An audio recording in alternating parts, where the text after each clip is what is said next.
Well, good morning. It's time for our Wednesday read. And today, we're going to read this book, Curious George and the Pizza, adapted from the Curious George film series by Margaret and H.A. Ray. So let's just take a look there. Do that picture walk on the cover. I bet you notice what I notice. They're eating pizza, which makes me think, what kind of pizza do I like? I wonder what kind of pizza a monkey likes. Well, it's time to find out.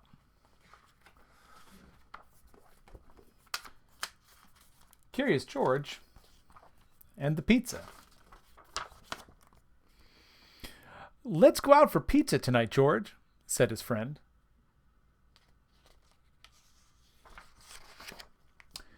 At the pizza place, Tony the baker was getting the pizzas ready for baking.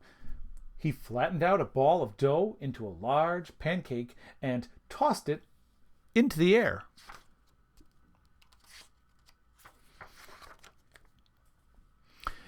He spread the sauce on it, sprinkled it with cheese, and shoved it into the oven. You can almost smell the pizza. The telephone rang. "A fellow from the factory wants a large pizza delivered in a hurry," Tony's wife called. "Okay, I'll get my coat," said Tony.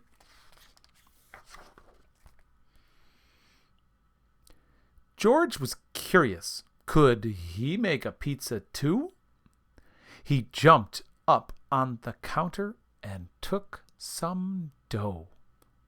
You can see George's face. You can tell that George is pretty excited. George pounded the dough into pancakes, and then he tossed them into the air with all four hands. Pretty impressive. One of them plopped right in the middle of a table where a woman was sitting. Another landed on a coat rack. One fell on the jukebox.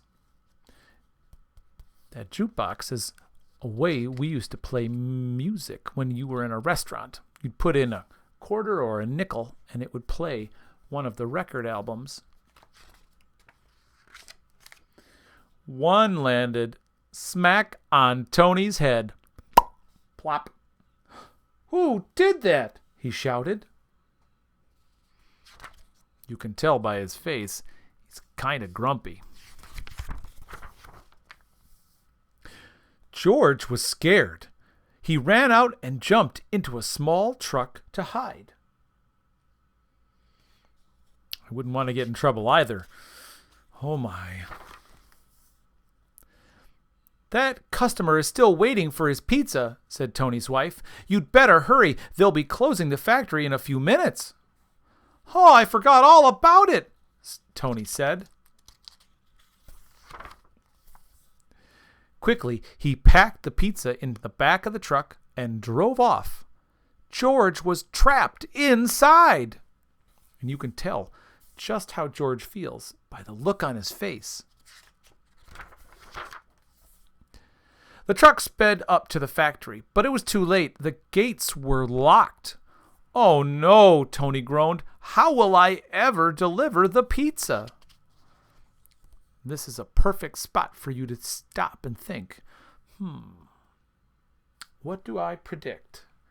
What might happen next? Good readers predict what happens next in their books and stories as they read, and I think I have a prediction.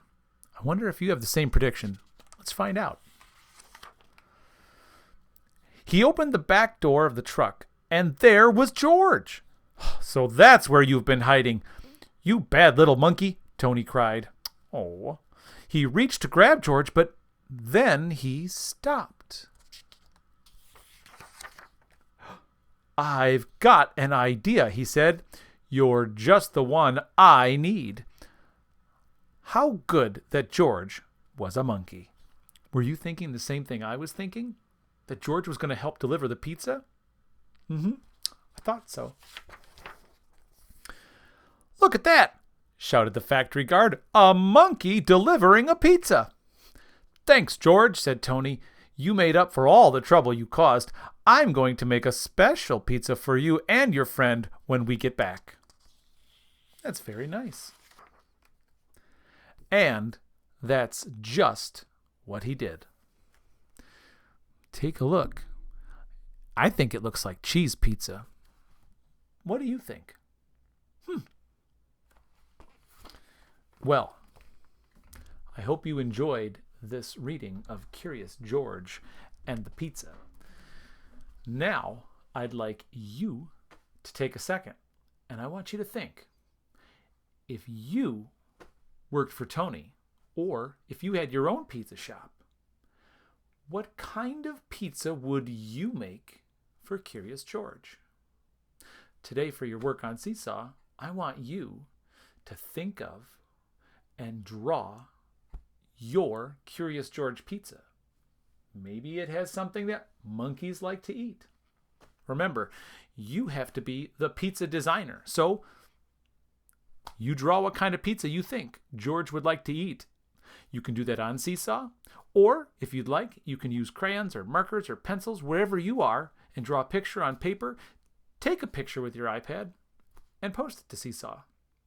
Don't forget, click on the microphone button to record yourself telling me what kind of pizza it is. All right, have a wonderful rest of the day.